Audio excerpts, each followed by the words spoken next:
반갑습니다, 여러분.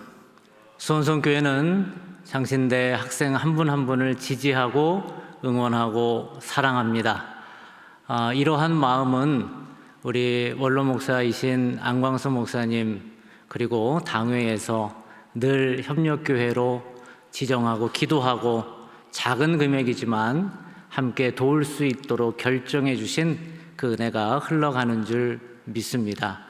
또한 수원성교회가 계속해서 우리 모교인 장신대를 기도하고 장신대를 위해서 기도하고 후원하는 것은 우리 또한 장신대에서 배출해 주신 귀한 우리 우리 목사님들, 신학을 공부하신 목사님들 함께 배출해 주셔서 또 지성의 협력, 영성의 협력이 우리 교회 안에 계속되었기 때문에 이 자리를 빌어서 다시 한번 모교의 깊은 감사의 말씀을 전합니다. 오늘 날씨 참 좋죠? 네, 이런 날 이곳에 와 계신 여러분들 한 분 한 분이 대단히 귀하게 보입니다. 저 같으면 째고, 이런 말씀은 안 되나요? 나갔을 텐데 정말 여러분 대단하십니다. 언어는 단순한 의사소통의 도구가 아닙니다.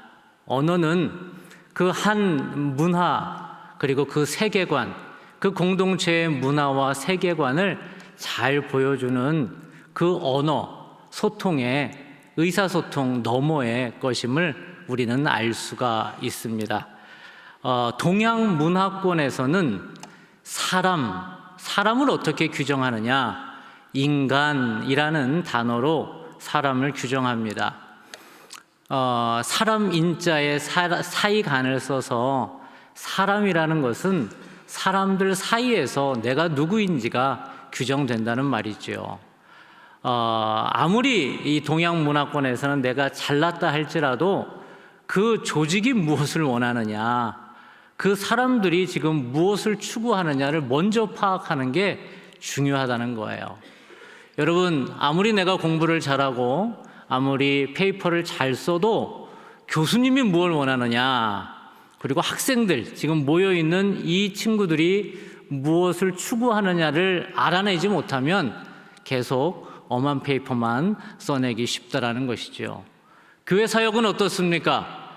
교회가 추구하는 게 뭐냐, 그리고 담임 목사님이 추구하는 게 뭐냐를 빨리 알아차리지 않으면 나는 열심히 하고 있는데 계속 열매가 많이 없어 보이는 답답함이 있다라는 것이지요. 그래서 부담스럽지만 동양 문화권에서는 미리 자리를 잡고 있는 사람들이 추구하는 그것을 빨리 알아차려야 되기 때문에 서열 문화 그리고 조직 문화가 어쩔 수 없이 강하다는 것입니다. 그런데 동양 문화는 이렇지만 서양 문화권은 어떻습니까? 인간을 어떻게 규정하느냐? 휴먼 비잉이라고 말하고 있습니다. 휴먼이라는 말은 라틴어 휴무스에서 왔어요. 휴무스는 무슨 뜻입니까? 흙이라는 뜻입니다. 먼지라는 뜻입니다. 서양 문화권에서는 인간이라는 존재를 하나님 앞에 덧없는 존재라고 규정을 해서 더욱더 신을 찾게 만드는 그러한 세계관이 깔려 있다는 것이지요.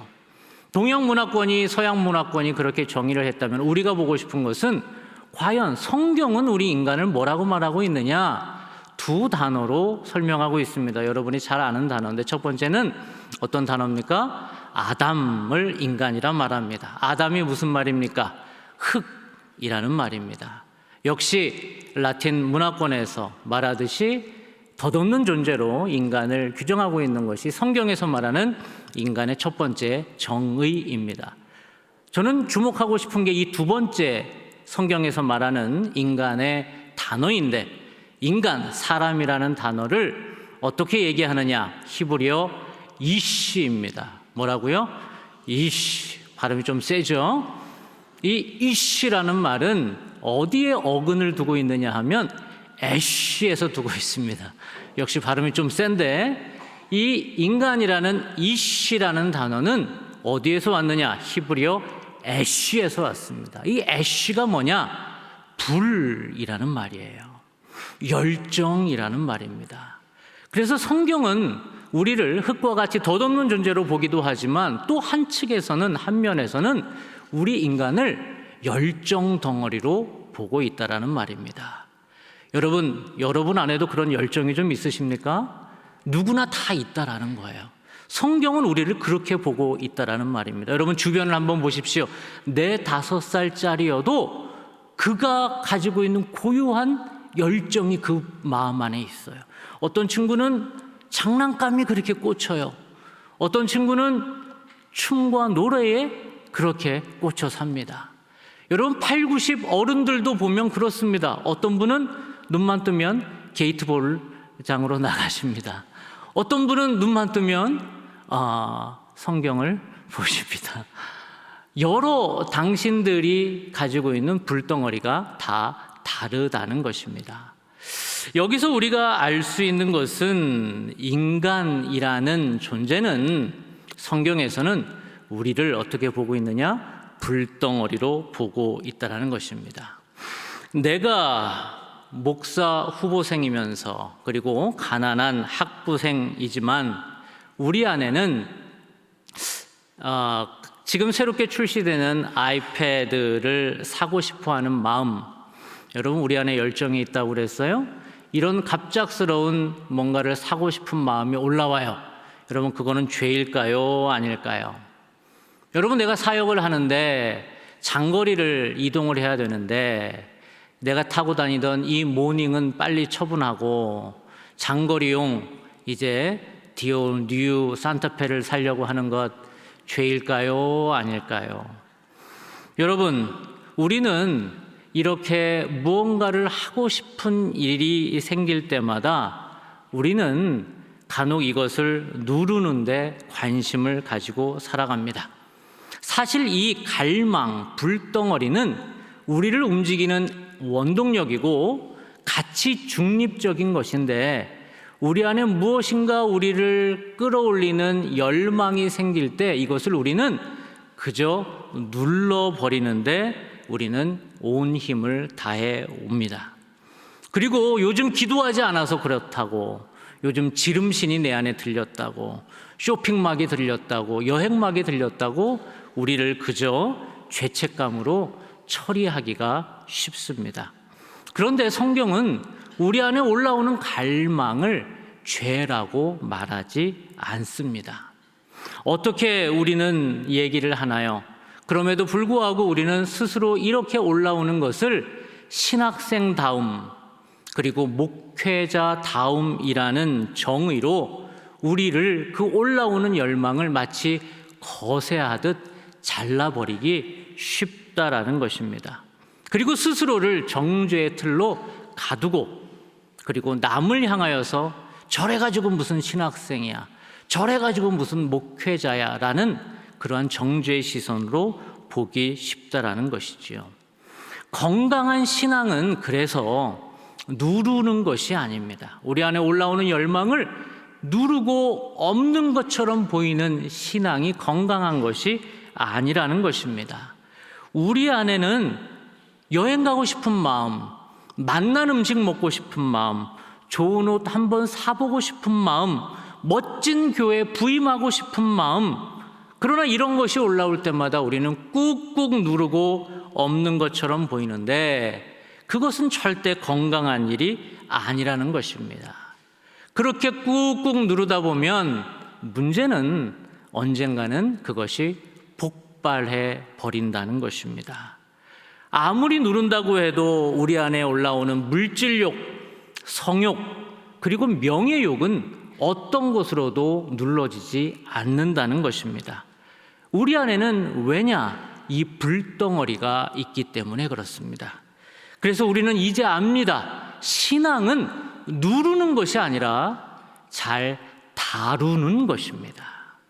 신앙은 내가 없는 척, 경건한 척, 신학생인 척, 목회자인 척 이것을 누르고 이제는 나는 괜찮은 척 살아가는 것이 아니라 이 내 안의 불덩어리가 어떻게 움직이는지 잘 다루어야 한다는 것입니다. 그래야 건강한 하나님 앞에서의 형상으로 만들어진다는 것입니다. 왜냐하면 우리는 애쉬를 가진 이씨이기 때문에 그렇습니다. 불덩어리를 가진 하나님의 사람이기 때문에 그렇다는 것입니다.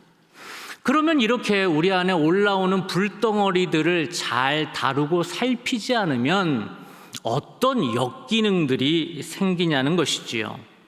이런 불덩어리를 잘 살피지 않으면 우리는 어떻게 되느냐? 그것을 잘 설명해 주는 프랑스 인문학자가 있는데 그 학자의 이름이 르네 지라르입니다. 오늘 다 발음이 좀 거시기 해요.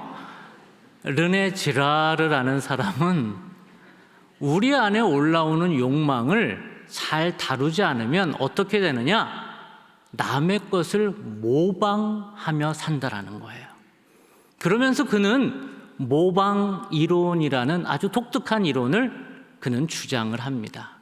그러니까 우리는 스스로 무엇인가를 자발적으로 원하기보다는 남이 무엇을 좋아하나 보고 그거를 모방하기 쉽다라는 거예요. 여러분, 어린아이가 유치원에서 여러 장난감 중에 갑자기 어떤 A라는 아이가 배트맨 장난감을 듭니다. 그리고 막 좋아서 혼자 그 배트맨하고 얘기를 하며 놉니다. 그때 저기서 B라는 아이가 와서 그 배트맨 장난감을 확 뺐습니다. 그러면서 뭐라고 얘기해요? 야, 이거 내 거야. 아까부터 내가 가지고 놀려고 그랬어. 수많은 장난감 홍수에 사는 어린아이가 갑자기 A라는 아이가 가지고 노는 장난감을 보고 자기가 갖고 놀고 싶어하는 마음이 생긴다는 것입니다.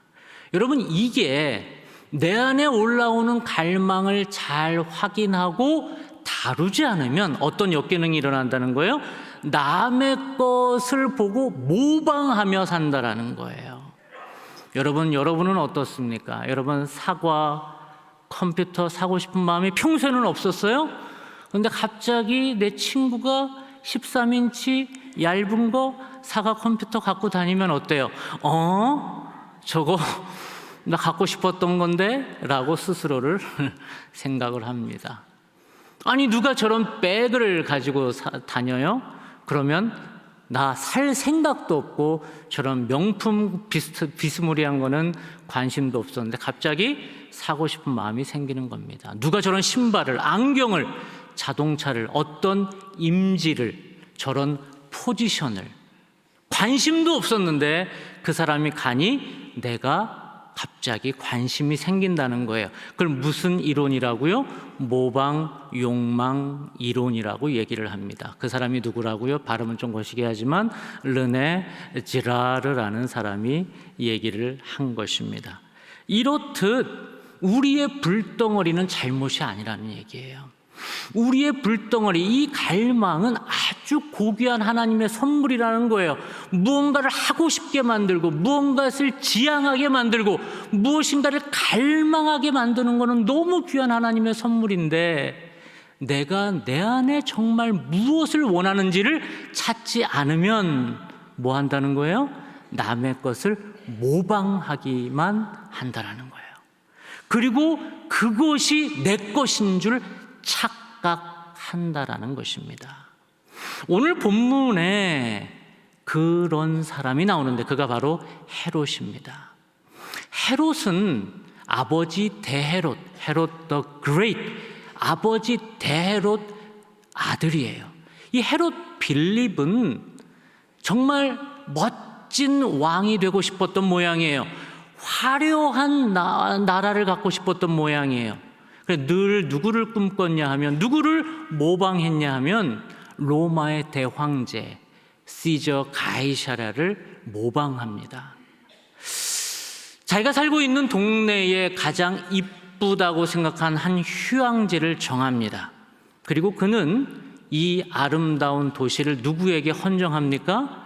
시저 가이사랴에게, 로마의 황제에게 헌정합니다. 그래서 도시 이름도 자기 이름 한자와 시저의 이름 한자를 따서 뭐라고 불러요? 오늘 본문에 나오는 빌립보 가이사랴라고 부릅니다. 그 이면에는 시저님, 황제님, 제가 당신의 종입니다. 딸랑딸랑 하는 마음도 있지만 나 당신처럼 되고 싶다라는 마음이 있다라는 거예요. 나 당신처럼 멋진 왕이 되고 싶다고 하는 그러한 욕망이 그 안에 꿈틀거린다라는 것입니다.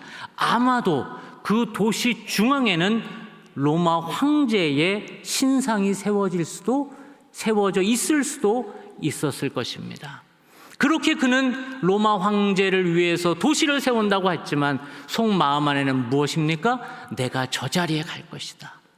내가 저렇게 추앙받아야 한다라는 모방 욕망으로 가득했을 것입니다. 오늘 예수님은 그 모방 욕망이 가득한 빌립보 가이사라로 제자들을 끌고 가시는 겁니다. 그러면서 마태복음의 분기점이 되는 그 고백을 예수님이 받아내십니다. 그 고백이 무엇입니까? 드디어 제자들의 입을 통해서 예수님 단순히 사회운동가, 힐러, 사람을 고치시는 분, 혹은 좋은 선생님으로만 계시지 아니하고 우리 예수님 온 세상의 죄를 위해 십자가에 지시고 돌아가시는 그분임을 고백하는 첫 순간이 바로 오늘 빌립보 가이사랴에서 일어나는 것입니다. 그래서 베드로는 이렇게 말합니다. 주는 그리스도시요 살아계신 하나님의 아들입니다라고 말하는 것이지요. 예수님이 이 소리를 얼마나 듣고 싶었는지 모릅니다. 그래서 21절에 보면 이때로부터 비로소라는 부사를 써가면서 이 마태복음의 저자는 예수님의 마음을 표현해내고 있습니다. 얼마나 예수님이 이때로부터 비로소 당신의 천국의 비밀을 제자들에게 그리고 사람들한테 설명해 주는지를 보여주는 결정적인 순간이 이 빌립보 가이사랴입니다. 그런데 아까도 말씀드렸던 것처럼 이 도시는 우상 숭배와 황제 숭배와 모방 폭력의 스피릿이 강했던 곳입니다. 그런데 예수님은 그곳으로 제자들을 끌고 가시는 겁니다. 제가 만약에 예수님이었다면 저는 이런 데 가지 않을 것 같아요.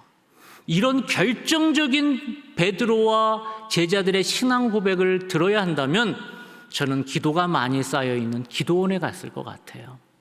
혹은 순교자 기념관에 가서 순교자들의 피가 서려 있는 곳에 가서 제자들과 함께 기도를 벌써 한 2시간 뜨겁게 하고 너희들 이제 마음이 열렸느냐, 내가 누구라 하느냐라고 말했을 것 같은데 예수님은 그 황제 숭배와 우상 숭배와 모방 폭력이 가장 센 그 빌립보 가이사랴로 데려간 이유는 우리의 신앙은 나이브하게 형성돼서는 안 된다는 말씀입니다. 우리의 신앙은 가장 거친 곳에서도 나와야 한다는 것입니다. 우리의 신앙은 가장 힘들고 고난 중에 신앙의 고백이 나와야 한다고 말하는 것입니다. 그때 진짜 신앙인으로 살아갈 수 있다라는 것이죠. 첫 번째 헤롯 빌립은 이렇게 로마의 황제인 시저의 욕망을 그저 흉내만 냈던 사람이었습니다. 그런데 여기 헤롯 빌립이 드러내면서 나 저렇게 살고 싶어라고 만방에 자기의 유치한 욕망을 드러낸 사람이었다면 여기 한 사람은 아주 내밀하게 숨겨놓으면서 나도 저렇게 되고 싶은데 라는 욕망의 사람이 나옵니다. 그가 누구일까요? 그는 베드로입니다. 21절에 나온 것처럼 베드로는 예수님의 고백, 살아계신 하나님의 아들이심을 고백한 이후에 그는 예수님께서 내가 어떻게 비로소 십자가에서 죽어야 할지를 제자들에게 처음으로 말하고 있습니다. 그때 22절에 베드로는 이렇게 반응을 합니다. 베드로가 예수를 붙들고 항변하여 이르되 주여 그리 마옵소서 이 일이 결코 주께 미치지 아니하리이다. 베드로는 예수님이 죽을 것이라는 말에 발끈합니다. 아니 예수님, 지금 그게 다 해놓은 밥에 왜 재를 뿌리십니까? 라는 마음이었을 수도 있습니다. 왜 그렇게 베드로는 예수님이 죽는다는 말에 화를 내며 항변을 했을까요? 아마도 나중에 예수님께서 정치적 메시아가 돼서 농공행상을 할 때 자기 한 자리 받고 싶어서 그랬을 수도 있습니다. 아니면 그때는 너무 먼 얘기이고 지금 나 수제자 완장차고 돌아다니면서 줄을 서시오라고 하며 수제자 놀이하는 게 너무 좋은데 예수님 죽으시면 이거 빼앗기니 그렇게 하지 못해서 안달이 날 수도 있었습니다. 우리는 알 수는 없지만 베드로는 발끈합니다. 베드로 안에는 그 모방 욕망이 있었다라는 것입니다. 나도 이 자리를 통해서 내 이름 좀 알리고, 나도 예수님 이름 빗대어 나도 한 자리 하고, 나도 좀 이름 좀 높아지는 그 자리 뺏기고 싶지 않아서 그랬습니다. 헤롯만 로마 황제의 시저처럼 욕망이 있었던 것이 아닙니다. 베드로도 권력자로서의 욕망, 남자로서의 욕망, 그리고 수제자로서의 욕망이 있다라는 것입니다. 다른 점은 베드로는 헤롯 빌립은 그것을 밖으로 내놓으며 처리하지 못하고 누구에게나 다 보이며 창피한 지도자로 살았지만, 베드로는 그것을 교묘하게 숨겨가며 겉으로는 아무도 모르는 척 하고 있지만 속으로는 다른 꿍꿍이가 있는 채 살아갔다는 것입니다. 여러분, 우리는 어떻습니까? 우리는 신학교에서 학부생으로 경건하게 보내며 매일 체프를 드리면서 홀리하게 생활을 하니 나도 덩달아 홀리하다고 생각을 하십니까? 아니면 또한 우리는 대학원에서 목회 후보생으로 신학 공부를 하며 지내면서 내 안에 이 숨어있는 갈망을 살피기보다는 그저 남의 것 더 크게 보이는 것에 늘 내 마음이 빼앗겨서 그것 때문에 힘들어하며 늘 괴로워하며 있지는 않습니까? 이 자리에 있는 모든 분들, 저를 포함해서 누구나 자신 있게 저는 그렇지 않습니다라고 말할 수 있는 분이 누가 있겠습니까? 차라리 헤롯 빌립과 같은 욕망이 밖으로 드러나면 교정받기도 쉬운데, 베드로의 욕망은 숨어서 아무도 모르게 눌러놓은 것이기 때문에 본인도 모르고 살아간다는 것입니다. 그러나 이 눌러놓은 욕망 언젠가는 터지고 본인도 힘들고 남은 더 힘들게 하는 그러한 욕망이 돼버린다는 것입니다. 우리도 그렇습니다. 내 안의 열망을, 내 안에 올라오는 이 불덩어리를 매일매일 다루지 않으면 우리는 부지불식간에 나를 쥐고 흔드는 이 갈망이 죄와 결탁한 욕망이 되어서 나를 쥐고 흔들어 넘어뜨리는 그 비참한 상황을 늘 볼 수밖에 없다라는 것입니다. 우리는 주님의 일을 주님의 이름으로 사역을 한다고 하지만, 우리는 주님의 이름으로 가르치고 또한 노래하고 연주한다고 하지만, 설교한다고 하지만, 사람들 앞에 교사로 서지만 늘 숨어있는 우리의 이 베드로와 같은 갈망이, 그리고 욕망이 우리를 힘들게 하고 아프게 하며 다른 사람을 넘어뜨리게 하고 있지는 않습니까? 그래서 우리는 우리 안에 있는 이 불덩어리를 기도 중에 다루어야 합니다. 이 불덩어리는 누르는 게 아니라 다루어야 하는데 그 시간은 오직 기도 시간밖에 없다라는 겁니다. 기도 시간으로 들어가, 골방으로 들어가 내 안에 이러한 것들이 왜 올라오는지, 이 불덩어리는 건강한 것인데 이 불덩어리가 왜 다른 것과 결합해서 이렇게 나를 태우고 다른 사람을 태우고 있는지를 기도 중에 봐야 한다는 것입니다. 그렇다면 내 안에 그 하나님이 원래 만들어 놓은 애쉬, 그 불덩어리의 사람, 건강한 나다움의 사람, 건강한 하나님의 부름 앞에 선 사람이 그제서야 될 수 있는 것입니다. 사랑하는 동료 목회자 여러분, 또한 우리 후배 신학생 여러분, 우리 한 분 한 분이 그저 나는 거룩한 사람이네라며 누르고 없는 것처럼 살아가는 것이 아니라, 주님, 기도 중에 들어가 내 안에 이런 불덩어리가 있습니다, 내 안에 이런 열망이 있습니다, 내 안에 갈망이 있습니다 라며 주님 앞에 이 불을 다룸으로써 그 불이 여러분도 대웁게 하고 추워하고 얼어있는 이 땅 위에 여러분의 불덩이가 귀하게 쓰임받는 하나님의 사람들로 계속해서 성장하시기를 주님의 이름으로 축복합니다. 기도하겠습니다. 살아계신 하나님, 우리 안에 불덩이를 주셔서 감사합니다. 우리를 열정 덩어리로 만들어 주셔서 감사합니다.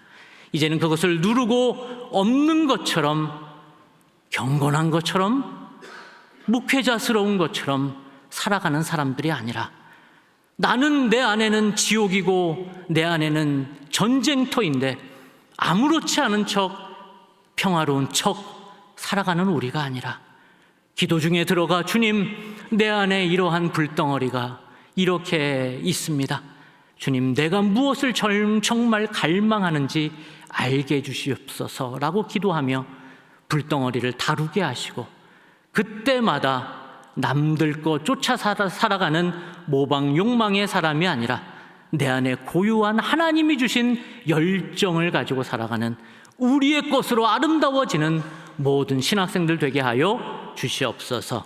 예수님 이름으로 기도합니다. 아멘.